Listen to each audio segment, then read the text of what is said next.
कि सांप्रदायिक राजनीति भारत में जो है उसके दो पैर हैं, दो पैर पे चलती है। एक पैर है मुस्लिम और क्रिश्चियन विरोध और दूसरा पैर है भारतीय संविधान का विरोध और मनुस्मृति को लाने की कोशिश। इतिहास, बाबर आक्रामक, वो ये नहीं बताते कि बाबर को भारत का निमंत्रण देने वालों में राणा सांगा भी था। वो ये नहीं बताते कि औरंगज़ेब का जो सेनापति था वो राजा जय सिंह भी था। वो ये नहीं बताते कि औरंगज़ेब ने कितने मंदिरों को दान दिया। 2003 में तो पूरा मीडिया उनकी जेब में चला गया। कल मैं सवेरे का अखबार पढ़ रहा था तो एक मेरा दोस्त आया, बोले तुम अभी भी अखबार पढ़ते हो? मैंने कहा हाँ भाई, कोई आदत पड़ी हुई है तो पढ़ता हूँ। और अगर विदेशी जो चीज़ें हैं उनका नाम बदलना है तो सबसे पहले अपने होम मिनिस्टर का नाम बदलना पड़ेगा। क्या नाम है उनका? शाह शब्द कहाँ से आया बताइएगा, कभी आपको मिले तो बताइएगा। शाह शब्द ईरान से आया हुआ है। कि ये महात्मा गांधी हमारे हिंदू राष्ट्र के लाने में बहुत बड़ा अवरोध है। उनकी हत्या की गई। वो संगठन जो पहले हाफ पैंट पहनता था, बाद में अभी फुल पैंट पे प्रमोशन हो गया। इन नफ़रत की दीवारों को तोड़कर मोहब्बत के पुल बनाना ये हमारा सबसे बड़ा काम है। तो हमारा भी वही रास्ता है, गांधी वाला रास्ता है, जहाँ जिस पर अत्याचार हो उसके खिलाफ आवाज़ उठाना। जलाल भाई का बहुत शुक्रिया कि वो लगातार एक ऐसी शख्सियत की याद हमें दिलाते हैं जिनको प्राय हम भूल गए। और मेरे ख्याल से अगर उसको थोड़ा अनुवाद करके कहूँ तो वो एक सच्ची आइडिया ऑफ इंडिया के प्रतीक हैं। खान अब्दुल गफ़ार खान, ये इनको मैं जो भी उनकी राजनीति रही, उन्होंने हिंदू मुसलमान से अलग चलकर एक नागरिक के रूप में कैसे होना चाहिए और आज़ादी के आंदोलन में उनका जो स्थान रहा है वो किसी और से कम नहीं है। अब मेरे दोस्तों ने बहुत सारी बातें कह दी, उनको दोहराने की ज़रूरत नहीं है, पर दो चार चीज़ों को मैं रेखांकित करना चाहूँगा। एक तो खान अब्दुल गफ़ार खान के बारे में रुचिका जी ने बहुत अच्छे से बताया और उन्होंने एक पार्टीशन का विक्टिम ये जो भी है पंजाब से आने के कारण रिफ्यूजीज़ के आधार पे बताया। पर मैं ये बताना चाहता हूँ कि खान अब्दुल गफ़ार खान के बारे में जो राय यहाँ थी, उनकी सादगी, उनके मूल्य, उसके कारण भारत सरकार ने भारत रत्न दिया। वो कोई बहुत बड़ी बात नहीं थी, पर उनका जो गांधी जी के साथ संबंध था वो एक मैं आपको घटना बताना चाहता हूँ। पार्टीशन का पूरा विरोध, पार्टीशन के बाद चल रही थी, वो लाइन लग रही थी, कौन सी रेड क्लिफ लाइन बन रही थी। तो वो बापू को, गांधी को कहते हैं, बापू आप हमें किन भेड़ियों के पास भेज रहे हो? जो पाकिस्तान की सियासत थी वो जानते थे कि ज़्यादातर ये नवाबों और ज़मींदारों के बीच में से आई है और उनके जो वैल्यूज़ हैं, उनके जो मूल्य हैं बहुत अलग तरीके से हैं। तो गांधी जी से आत्मीयता, और उनका स्वास्थ्य खराब होता था तो गांधी जी के आश्रम में वो रहते थे और दोनों में जिस प्रकार से एक गांधी, एक सरहदी गांधी, दोनों गांधी हमारे पास थे। और आपको एक बात और बता दूं कि वो सांप्रदायिक राजनीति को इतना समझते थे कि वो चाहते थे कि नॉर्थ वेस्ट फ्रंटियर प्रोविंस ये भारत का भाग बने।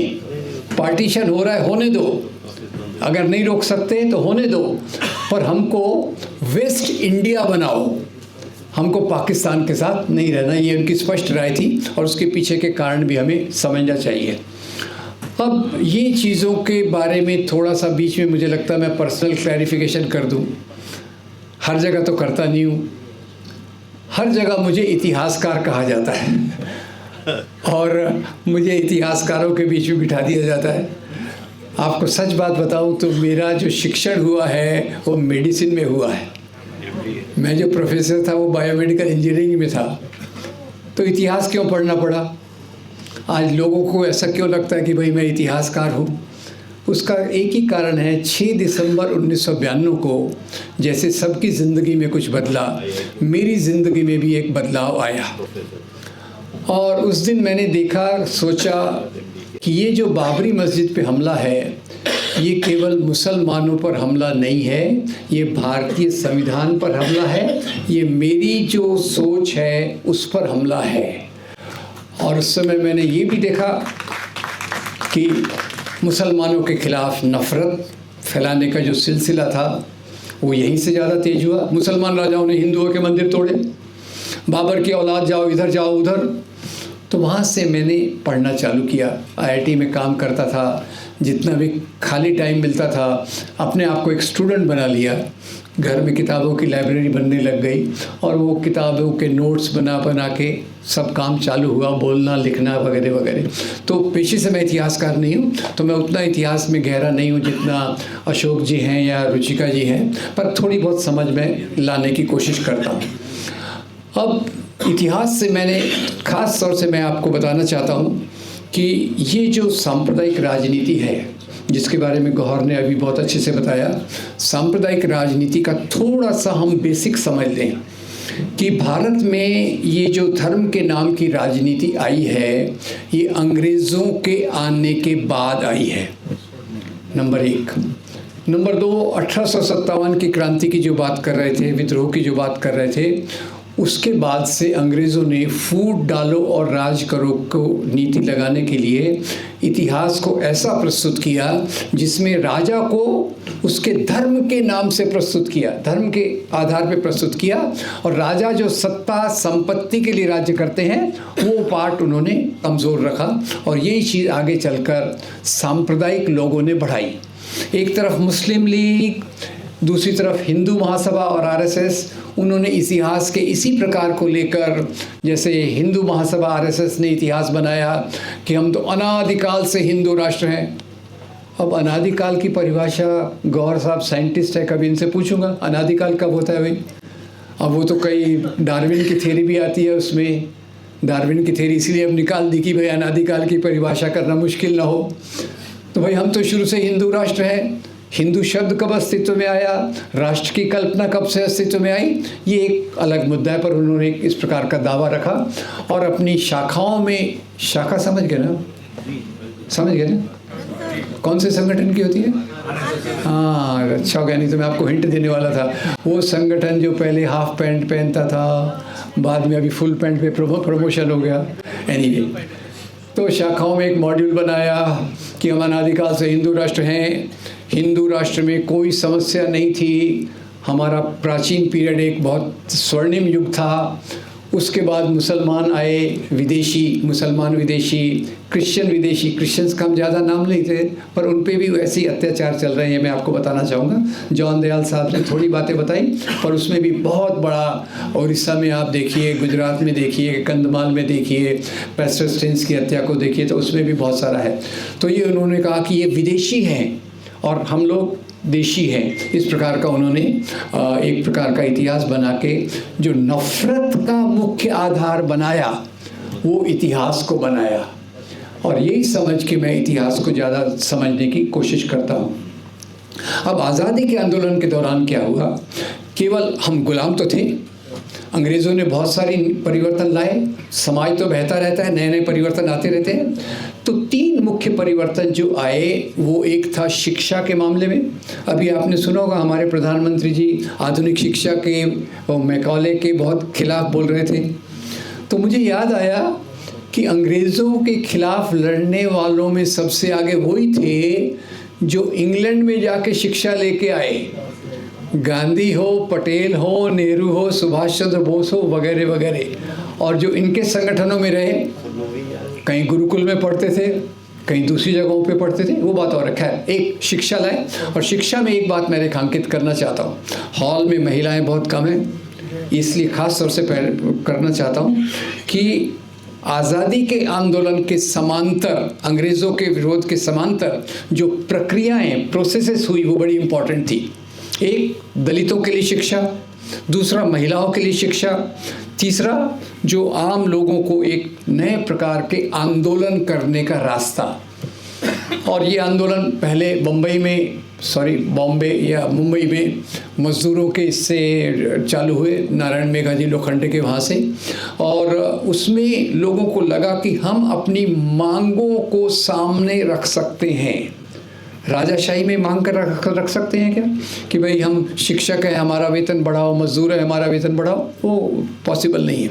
तो ये वहाँ से आया और उसी में ज़रा याद कर लीजिएगा, बाकी लोगों को याद करते हैं, इसको भी याद कर लीजिएगा कि भारत में दलितों के लिए शिक्षा ज्योतिराव फुले, महिलाओं के लिए शिक्षा सावित्रीबाई फुले और उनकी सहेली फातिमा शेख। ये इनको आप भूलिएगा मत, ये आज़ादी के आंदोलन का भाग हैं। आज़ादी का आंदोलन केवल अंग्रेज़ों से उस प्रकार के लड़ने की प्रक्रिया नहीं थी, ये समाज को एक अलग प्रकार से बनाने की प्रक्रिया थी। और आइडिया ऑफ इंडिया जो निकलती है वो इन्हीं लोगों से निकलती है। तो इसमें थोड़ा आखिर में एक एक्सरसाइज मैं आपको दे देता हूँ कि आइडिया ऑफ इंडिया जिसको आज हम बचाने की कोशिश कर रहे हैं वो कैसे आई। तो उसके लिए मैं 3 संगठनों के नाम लेता हूँ और उनके नाम पे ख्याल कीजिए। शहीद आज़म भगत सिंह संगठन का नाम नौजवान भारत सभा और Hindustan socialist republican association. Bhimrao Baba Saheb Ambedkar, बहुत सारे संगठन हैं, एक ही का नाम बताता हूँ, रिपब्लिकन पार्टी ऑफ इंडिया। और तीसरे संगठन का नाम आप आसानी से सोच सकते हैं, वो है उसमें मौलाना अबुल कलाम आज़ाद, सरदार बलदेव सिंह, एनी बेसेंट और मोहनदास करमचंद गांधी। तो तीनों का नाम जरा ख्याल कीजिए, ये एक्सरसाइज जरा सोचिए। अब इधर जो दूसरे लोग थे, पुराने राजा नवाब जमींदार जागीरदार, उनको इन परिवर्तनों से डर लगा कि भाई ये तो नया वर्ग आ रहा है, नए मूल्य आ रहे हैं, औरतें घर से बाहर निकल रही हैं, दलित जो थे वो अपनी मांगों को सामने रख रहे हैं। तो इधर से जो लोग आए वो थे राजा नवाब जमींदार जागीरदार। शुरू में अलग अलग थे, शुरू में साथ साथ थे, चोर चोर मौसेरे भाई। बाद में उनमें स्प्लिट लाया गया, एक तरफ बनी मुस्लिम लीग, दूसरी तरफ बनी पंजाब हिंदू सभा, बाद में हिंदू महासभा, उसके बाद राष्ट्रीय स्वयंसेवक संघ। जो भगत सिंह, अंबेडकर, गांधी, जो 3 प्रतीकों को मैं रख रहा हूँ, इनके संगठनों में धर्म का नाम नहीं है। सभी धर्मों के नैतिक मूल्यों का आदर है, सभी धर्मों के लोगों के लिए देश बनाना है। और इधर मुस्लिम लीग, हिंदू महासभा, हिंदू राष्ट्र के लिए आरएसएस। ये बात थोड़ा ख्याल में रखिएगा। और आइडिया ऑफ इंडिया जो निकली वो इधर के लोगों से निकली। इन्हीं लोगों ने आज़ादी के आंदोलन में भाग लिया, साथ ही साथ वो मूल्यों की प्रस्थापना की जिसके बारे में गौहर जी ने अभी बहुत सारांश में बताया। एक किताब आई, वो किताब कहाँ से आई? किताब हवा में नहीं आई, वो किताब यहाँ के आंदोलनों के मूल्यों का प्रतिनिधित्व करती है। और उसमें पहला शब्द ही देखिए, पहला वाक्य एक थोड़ा एनालाइज करके देखिए, हम, इसमें मैं नहीं है, हम भारत के लोग। हम यानी कौन है? पूरे भारत के लोग। उसमें कौन है और हमारे मूल्य क्या हैं? स्वतंत्रता, समता, बंधुता और न्याय। ये 4 मूल्य वो हैं जो आज़ादी के आंदोलन से, आइडिया ऑफ इंडिया से निकले। और इनके विरोध में कौन थे? जो एक तरफ तो पाकिस्तान बन गया, वो बहुत डिटेल प्रोसेस है, मैं उसमें नहीं जाऊंगा। दूसरी तरफ वो लोग थे जिन्होंने पहले तो देखा कि ये महात्मा गांधी हमारे हिंदू राष्ट्र के लाने में बहुत बड़ा अवरोध है, उनकी हत्या की गई। और उसी के बाद मैं थोड़ा सा रिकमेंड कर दूं, अभी वो चल रहा है फ्रीडम एट मिडनाइट सीज़न 2, उसके पहले सीज़न 1 आया था, ज़रूर देखिएगा। तो गांधी के रोल को देखिएगा, मौलाना आज़ाद के रोल को देखिएगा, गांधी, पटेल, नेहरू सब उसमें दिखते हैं थोड़ा थोड़ा। तो ये लोगों ने उस समय जब संविधान बन रहा था, नेहरू और अंबेडकर के पुतलों को जलाया। क्या कहा संविधान के आने पर कि भाई ये संविधान में तो कुछ भारतीय है ही नहीं। भारतीय ने क्या? मनुस्मृति के मूल्य है ही नहीं, स्त्री पुरुष की ऊंच नीच, वर्ण व्यवस्था, ये तो है ही नहीं। इसलिए उन्होंने अंबेडकर जी के पुतले जलाए, नेहरू के पुतले जलाए और खुलेआम इसका विरोध किया। आज हमको इस बात को चर्चा इसलिए करना पड़ रहा है कि आइडिया ऑफ इंडिया जो भारतीय संविधान के आधार पे हमको चलना चाहिए, उसका पूरा विरोध हो रहा है। उसका वर्णन जॉन दयाल ने थोड़ा सा किया, बाकी वक्ताओं ने थोड़ा सा किया, पर आज अल्पसंख्यक जिस प्रकार से खतरा महसूस कर रहे हैं, तो इसलिए कई बार मुझे लगता है कि जो समाज को शारीरिक डर लगता है, फिजिकल इनसिक्योरिटी रखती है, उसमें सामाजिक सुधार लाना मुश्किल हो जाता है। और ये आज की समस्या है, और नेहरू ने इसको पहले डिफाइन किया था कि देश में 2 प्रकार की सांप्रदायिकता हैं, एक मुख्य संख्यक हिंदू सांप्रदायिकता और एक अल्पसंख्यक मुस्लिम सांप्रदायिकता। मुख्य संख्यक हिंदू सांप्रदायिकता का खतरा ये है कि अपने आप को राष्ट्रवाद, नेशनलिज्म के रूप में प्रस्तुत कर सकती है, और माइनॉरिटी कम्युनलिज्म ये भी खतरनाक है, ये अपने आप को अलगाववाद के रूप में आता है। तो दोनों प्रकार के कम्युनलिज्म जो हैं वो खतरनाक है। इसमें एक बात और जोड़ दूं, साउथ एशिया में आपको याद होगा 2 साल पहले शायद श्रीलंका में एक बहुत बड़ा उठाव हुआ था। श्रीलंका का मैंने थोड़ा स्टडी किया, वहाँ बुद्ध धर्म बहुत प्रचलित है, वहाँ तमिल हिंदू बहुत हैं, तो वहाँ भी बुद्ध धर्म के नाम पर सांप्रदायिकता है। तो ये सांप्रदायिकता क्रिश्चियन फंडामेंटलिज्म हो, बुद्धिस्ट फंडामेंटलिज्म हो, इस्लामिक फंडामेंटलिज्म हो, हिंदू फंडामेंटलिज्म हो, सब में 3-4 कॉमन फैक्टर रहते हैं जो फाशिज्म से मिलते हैं। नंबर 1, लोकतंत्र को खत्म करो। नंबर 2, समाज के कमज़ोर लोगों को दबाओ। नंबर 3, कुछ उद्योगपतियों को बहुत सहायता दो। ये सब जगह कॉमन होता है, और उसमें सबसे बड़ी बात जो होती है, ख़ास तौर से स्त्रियों को द्वितीय दर्जे का नागरिक बनाओ। और ये थोड़ा सा मैं एक अंतिम बात कह के फिर आगे क्या करना चाहिए उस पर आना चाहता हूँ। ये बताइए, सवाल है मेरा, जवाब देने की कोशिश कीजिए, आरएसएस का फुल फॉर्म क्या है? स्वयं सेवक संघ। ये पुल्लिंग है कि स्त्रीलिंग है? पुल्लिंग है। इसमें स्त्रियां हो सकती हैं क्या? नहीं हो सकती। तो स्त्रियों के लिए क्या करें, उनका काम कैसे लें? तो उनके लिए दूसरा संगठन है, ख्याल कीजिएगा नाम में बहुत कुछ रखा रहता है। विलियम शेक्सपियर को उस समय पता ही नहीं था। राष्ट्रीय स्वयं सेवक संघ, राष्ट्र सेविका समिति, कुछ गायब हो गया। राष्ट्रीय स्वयं सेवक संघ, राष्ट्र सेविका समिति, क्या गायब हो गया? स्वयं। हर एक पुरुष प्रधान विचारधारा, वो हिटलर की हो, क्रिश्चियन फंडामेंटलिज्म की हो, हिंदू फंडामेंटलिज्म की हो, मुस्लिम फंडामेंटलिज्म की हो, वो स्त्री का स्वयं उसको नहीं देती, उसको अपने जेब में रखती है। ये सबसे बड़ी बात होती है। अब खैर, एक बहुत बड़े दार्शनिक फिलोसोफर का एक कहना है, कई लोगों ने दुनिया का विश्लेषण तो किया है, पर मुद्दा है इसको बदलें कैसे। क्या इसको हम आज जो काम कर रहे हैं, जैसे अशोक जी ने कहा, मैं सिर्फ अंडरलाइन करना चाहता हूँ, हम जो काम कर रहे हैं वो मुसलमानों के लिए नहीं कर रहे। ये गलत फहमी में मत रहिए, हम केवल मुसलमानों के लिए नहीं कर रहे, उसके पीछे राजनीति है। हमको एक लोकतांत्रिक समाज चाहिए, एक ऐसा संविधान चाहिए जो भारत के संविधान के मूल्यों का आदर होना चाहिए। जहाँ भी संविधान के मूल्यों का अनादर हो रहा है, उनका उल्लंघन हो रहा है, उसके खिलाफ हम आवाज़ उठाएंगे। पाकिस्तान में होते तो जैसे अभी मैं कल देख रहा था, तो महात्मा गांधी कहते हैं अभी मुझे पाकिस्तान जाना है। लोग बोलते हैं आप पाकिस्तान क्यों जाएंगे? बोले जैसे यहाँ मुसलमानों पे अत्याचार हुए, मैंने आवाज़ उठाई, पाकिस्तान में हिंदू और सिखों पर अत्याचार नहीं होना चाहिए, इसलिए मैं पाकिस्तान जाऊँगा। तो हमारा भी वही रास्ता है, गांधी वाला रास्ता है, जहाँ जिस पर अत्याचार हो उसके खिलाफ आवाज़ उठाना। अब सवाल ये उठता है, वो मैं दार्शनिक की बात कर रहा था कि भाई समाज का विश्लेषण करना तो आसान होता है, आसान मतलब कर दिया, पर उसको बदलना मुश्किल होता है। तो मैं आपसे पूछना चाहता हूँ, क्या हम आज के हालात को बदलना चाहते हैं? Yes, no? कुछ उसके लिए करेंगे? करेंगे। तो क्या करना चाहिए? अब मेरा इसमें 4 लेयर का मॉडल है।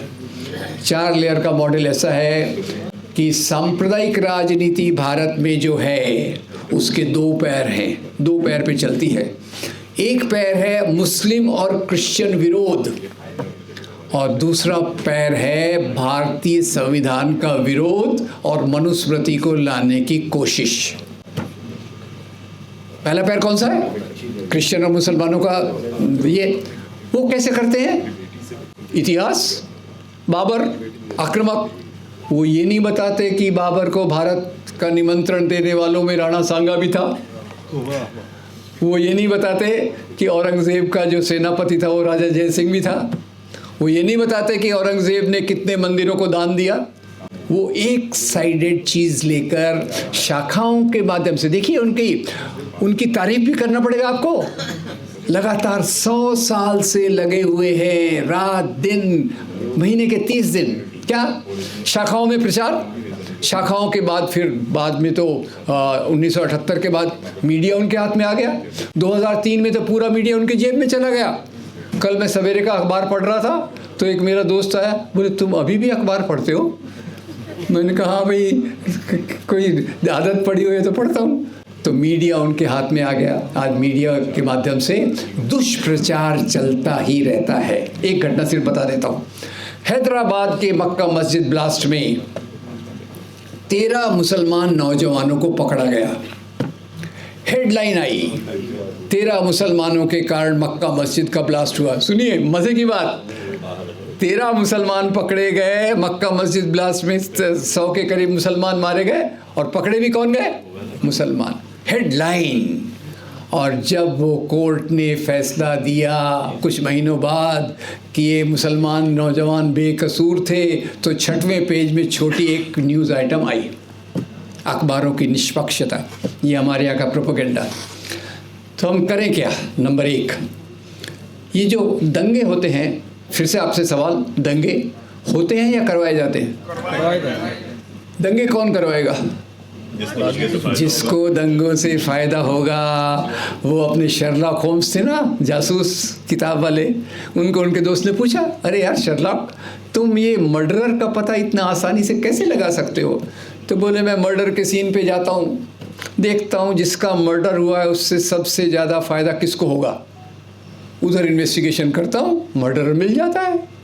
तो दंगे जो बढ़ते रहते हैं वो कोई हो नहीं रहे, वो करवाए जा रहे हैं उस पार्टी द्वारा, उस संगठन द्वारा जो पिछले 20, 25, 30 सालों में पहले से लगातार मजबूत होते जा रहा है।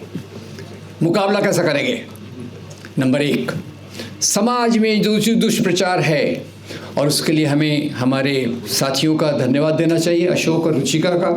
उसमें थोड़ा सा मेरा भी योगदान है कि जो नफ़रत फैलाई जा रही है उसके खिलाफ एक सद्भावना कैसी फैलाई जाए, कैसे हम बताएं कि भारतीय सभ्यता, संस्कृति, साहित्य, कला, खाने पीने की चीज़ें सब में मेल जोल रहा है। एक ही मेल जोल की छोटी मिसाल देता हूँ। अभी मेरा वज़न पिछले 3 महीने में 2 किलो बढ़ गया। कैसे बढ़ा भाई? हैदराबाद रहना पड़ा 1 महीना। क्या खाता था? बिरयानी खाता था, वज़न बढ़ गया। तो फिर मैंने कहा बिरयानी को इन्वेस्टिगेट करो, तो पता चला बिरयानी आई थी ईरान से। ईरान में कहते हैं बिरयान, हमने मसाले और डाले, बन गई बिरयानी। और अगर विदेशी जो चीज़ें हैं उनका नाम बदलना है तो सबसे पहले अपने होम मिनिस्टर का नाम बदलना पड़ेगा। क्या नाम है उनका? शाह शब्द कहाँ से आया बताइएगा, कभी आपको मिले तो बताइएगा। शाह शब्द ईरान से आया हुआ है। खैर, ये भारत था, मेल जोल, जहाँ भगवान कृष्ण पर गीत लिखने वाले मीराबाई, सूरदास के साथ रहीम और रसखान भी थे। हमें ये सच्चाई समाज के सामने और मजबूती से लानी पड़ेगी, नंबर 1। नंबर 2, समाज के बीच में जो नफ़रत की दीवारें खड़ी की गई हैं, खड़ी नहीं होती हैं। हम स्वाभाविक रूप से अपने पड़ोसी से प्यार करना चाहते हैं। ये नफ़रत की दीवारें खड़ी की गई हैं। इन नफ़रत की दीवारों को तोड़कर मोहब्बत के पुल बनाना, ये हमारा सबसे बड़ा काम है। कैसे करें? मेल जोल, नफ़रती चीज़ों को दूर करें, और जो भी ऐसे मौके आते हैं उसमें सभी लोगों को साथ में लेकर चलें। अब त्यौहार तो त्यौहार होते हैं, ईद हो, दिवाली हो, क्रिसमस हो, होली हो, उसमें प्रेम मोहब्बत की भी चीज़ें रहती है, तो उस समय हम अपने दूसरे धर्म के लोगों के साथ मिलकर इन चीज़ों को मनाएं। नंबर 3, जो भी संविधान से जुड़ी हुई चीज़ें हैं, यादें हैं, मूल्य हैं, स्मृतियाँ हैं, उसके आधार पर हम लोगों के बीच में जाएं। हमारी सबसे बड़ी कमज़ोरी ये है कि हमारा जो पीपल कनेक्ट है, लोगों से जुड़ने का तरीका, ये पीपल कनेक्ट आपको सीखना हो तो आरएसएस से सीखिएगा।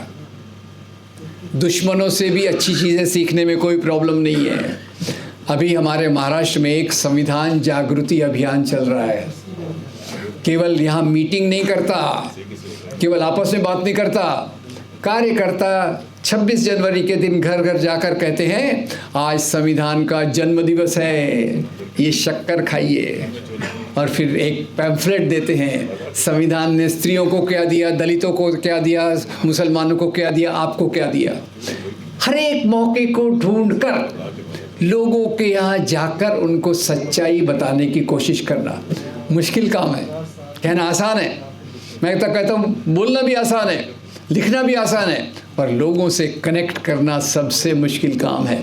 तो मैं इसी अपील के साथ अपनी बात समाप्त करता हूँ कि हमें लोगों तक जाकर सच्चाई बताना चाहिए और उसके आधार पर नफ़रत को दूर करना चाहिए। नंबर 2, जो समाज में आंदोलन चल रहे हैं उन आंदोलनों को साथ साथ लाकर, जैसे भारत जोड़ो अभियान में हुआ, एडुलू कर्नाटका में हुआ, वो करने की कोशिश चाहिए। और दूसरा, हमारी तरफ से प्रेशर होना चाहिए पॉलिटिकल। अब कुछ चीज़ों का तो ये इलाज नहीं है, मैं बोल रहा हूँ इलाज नहीं है, पर मैं गलत भी हूँ। SIR का आप क्या करेंगे? NRC का क्या किया?